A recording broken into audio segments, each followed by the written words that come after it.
నేనే ఇంట్లో pizza చేద్దామనుకున్నాను. So, ఫస్ట్‌గా స్వీట్ కార్న్ బాయిల్ చేసుకున్నాను. అలాగే సాసేజెస్ కొద్దిగా పాన్ ఫ్రై చేసి కట్ చేసి పెట్టేసుకున్నాను. టమాటోస్ అలాగే పన్నీర్ లైట్‌గా సాల్ట్ అండ్ పెప్పరేసి మిక్స్ చేసి మ్యారినేట్ చేసి పెట్టుకున్నాను. సో, బేస్ మీద మైనీస్ అండ్ పిజ్జా సాస్ ఏసుకొని ఫుల్‌గా అప్లై చేసుకున్నాక వెజిటబుల్స్ అన్నీ కూడా యాడ్ చేసుకున్న. నా దగ్గర క్యాప్సికమ్ లేదు కాబట్టి క్యాప్సికమ్ వదిలేసాను. స్వీట్ కార్న్ బాయిల్ చేసినవి, అలాగే టమాటోస్ అండ్ ఆనియన్స్ పెట్టుకున్నాక సో, సాసేజెస్ కూడా కట్ చేసి పెట్టేసుకున్నాను. అండ్ తర్వాత ఈ చిన్ని హ్యాండ్ చూసారా ఎనకాల బ్యాక్‌గ్రౌండ్‌లో మా అమ్మాయి స్వీట్ కార్న్ తీసుకెళ్ళిపోతుందన్నమాట. ఈ లోపలే పక్కన తినేస్తుంది టాపింగ్స్ అన్నీ గూడాని. తర్వాత ఆరిగానో అలాగే రెడ్ చిల్లీ ఫ్లేక్స్ కూడా అలా స్ప్రింకిల్ చేసాక ఇప్పుడు చీజ్ మాట. ఇదొచ్చేసి గ్రేటెడ్ చీజ్. నేను డైరెక్ట్‌గానే పర్చేస్ చేస్తాను. సో, గ్రేటెడ్ చీజ్ కూడా యాడ్ చేసేస్తున్నాను.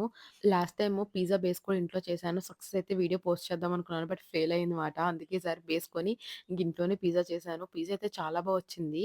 బట్ ఆ చివర కొద్దిగా ఒక పార్ట్ దగ్గర